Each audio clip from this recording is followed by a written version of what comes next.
l'ont fait. Moi, j'ai particulièrement apprécié votre intervention, moi, sur deux choses, enfin, le professeur Grimaldi.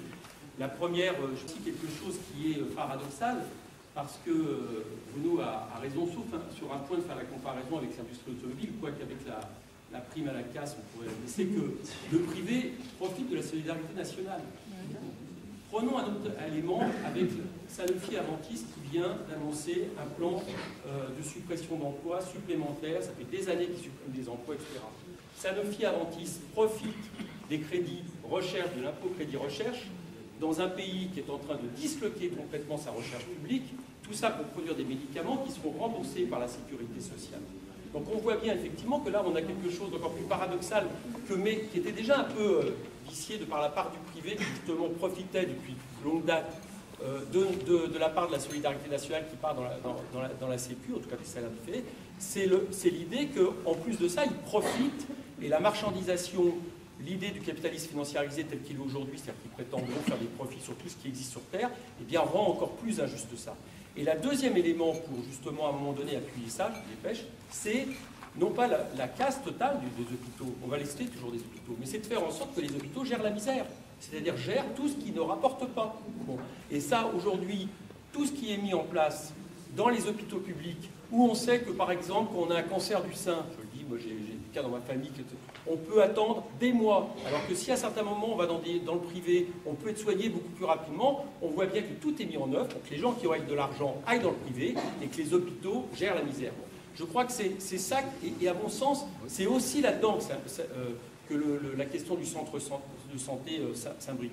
C'est quel choix nous faisons entre le privé et le public, et pour ce que l'a dit le professeur Grimaldi, évidemment, sur la question de l'égalité, mais qui n'est pas seulement d'ailleurs, entre parenthèses, une question de justice, c'est aussi une question d'efficacité, parce qu'il y a une petite chose, c'est que les virus, ça ignore les classes sociales. C'est-à-dire que si on ne soigne pas une partie de la population de plus en plus importante, eh bien à un moment donné, tout le monde en sera quelque part redevable. Maintenant, sur les éléments concrets, pour terminer, moi je ne suis pas d'accord, je pense qu'il faut dire que la suspension de la fermeture, c'est déjà une victoire. Parce que si on ne dit pas ça, eh bien, on fait sans arrêt du négativisme et on n'arrive à rien. Tenons, c'est une victoire, la suspension, c'est une victoire, mais comment on va plus loin? On va plus loin, effectivement, en demandant le maintien, c'est-à-dire qu'on continue à interpeller la mairie de Paris. Nous, on veut bien, on est à disposition du comité, pour qu'au niveau du conseil général, on interpelle tous les autres groupes de la majorité, même s'ils ne sont pas décisionnels, ils pourront, on voit bien que c'est pas étanche. Deuxième chose, il faut assumer qu'à Paris, il y ait des choses qui soient en déficit.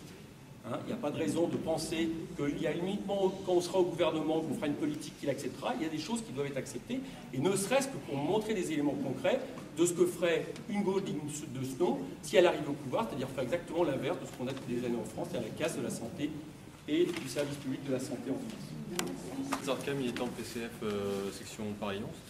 Non, mais c'était vraiment, là ça va être vraiment très court, c'était juste pour... ouais. Mais c'est essentiel, c'est essentiel.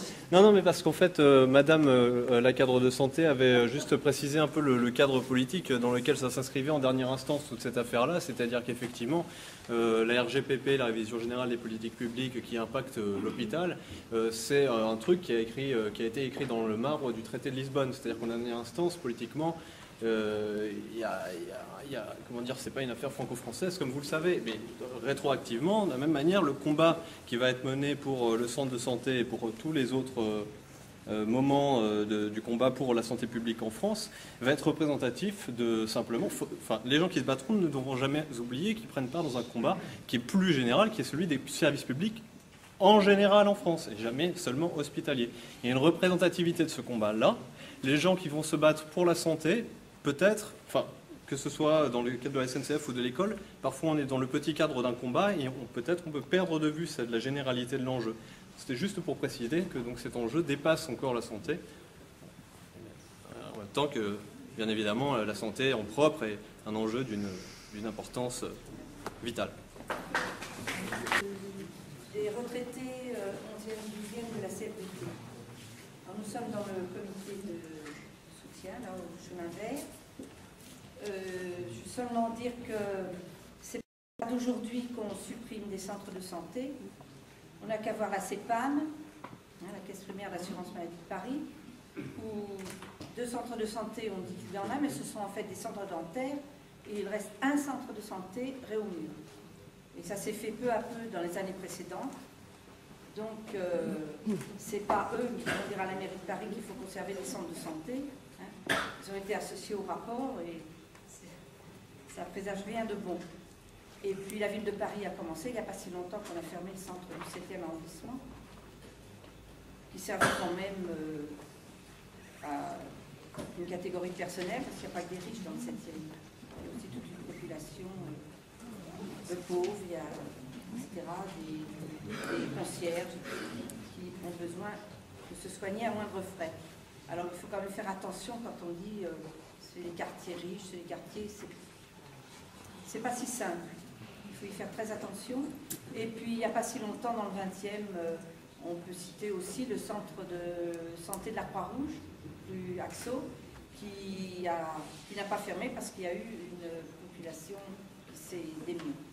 Bien, je voulais seulement aussi, suite à l'intervention de la conseillère municipale, dire que c'est gentil de nous annoncer que le comité de soutien sera reçu probablement vers le 10 février, mais officiellement et même officieusement, nous ne savons rien.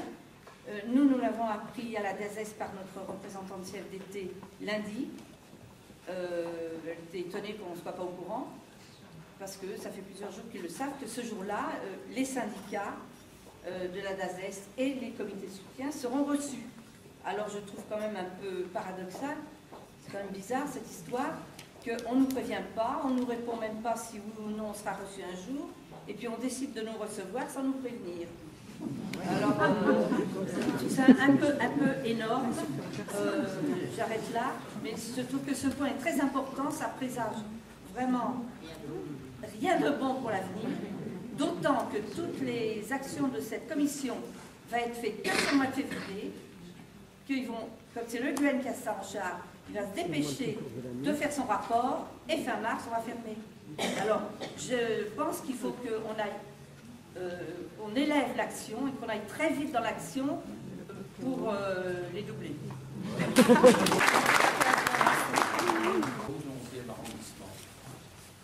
Je fais partie d'un groupe, nous sommes maintenant 5, nous avons un jeune médecin qui nous a rejoint depuis peu. Ce cabinet existe depuis une trentaine d'années. Il pratique, nous sommes en secteur 1, nous travaillons en lien avec une association d'usagers qui est à l'origine de l'ouverture de ce cabinet, et nous pratiquons le tiers payant. Nous le pratiquons, c'est-à-dire il ne s'agit pas d'opposer les projets. Je crois qu'il faut que vous fassiez bien attention à ne pas opposer les initiatives qui ont cours actuellement. Nous sommes très loin du centre de santé du chemin vert. Nous ne sommes pas du tout dans le même quartier. Il y a 150 000 habitants. Il y a très peu de structures publiques. Mais rappelez-vous que dans le service public, il y a les hôpitaux publics et il y a les hôpitaux privés qui font partie du service public. On pourrait très bien penser que s'allient et pas s'opposent à la fois des centres de santé qui existent et qui ont sûrement besoin d'évoluer, de se moderniser, et des maisons de santé qui permettront d'assurer le renouvellement d'un accès aux soins dans les conditions favorables à tout le monde, c'est-à-dire en secteur 1 et pratiquant en tiers payant si c'est nécessaire. C'est dans le projet de la maison de santé dont nous sommes, nous, les promoteurs. Il s'agit de quoi? Il s'agit de déplacer le cabinet de groupe actuel de 500 mètres, c'est-à-dire qu'il va soigner la même population, dans des locaux qui seront mieux adaptés, et avec des locaux pour l'association qui pourra développer des actions de prévention, en lien avec les soignants. Voilà ce dont il s'agit. Alors, ce n'est pas une histoire de fric, c'est pas, je veux dire que nous sentons partie prenante également du service public, même si nous avons une gestion autonome. Ce n'est pas une affaire de fric qu'il faudrait opposer là, hein. Faites très attention à ça. Chacun l'a dit, il faut lutter. Hein, rappelez-vous de Victor Hugo qui disait « Ceux qui luttent, ceux-là, ils vivent ». Alors, vivons et luttons. Hein, et il faut se syndiquer. Moi, ça fait 50 ans que je suis syndiqué, 50 ans. Et je me bats encore, avec vous. Hein. Donc, alors, le constat que je fais, c'est que nous ne sommes pas assez nombreux à lutter contre l'injustice. Nous ne sommes pas assez... Hein, si on attend. Alors, vous savez, on nous dit, enfin c'est l'argent quoi qu'il faut. Alors, on nous dit les Français consomment trop de médicaments. Est-ce que c'est vrai? Ensuite, le débat sur le Mediator. Hein, alors, qu'est-ce que c'est? Je regarde sur la j'ai du tabac. Hein, donc il faut aussi que nous-mêmes, on se défende, on se soigne, on n'aggrave pas le danger, quoi. Donc arrêtons de fumer, de boire trop, hein, et puis motiver les jeunes. Pourquoi les jeunes les faire syndiquer? Enfin, beaucoup ont des enfants. C'est eux la relève. Il faut y aller. Allez, bonsoir. Merci.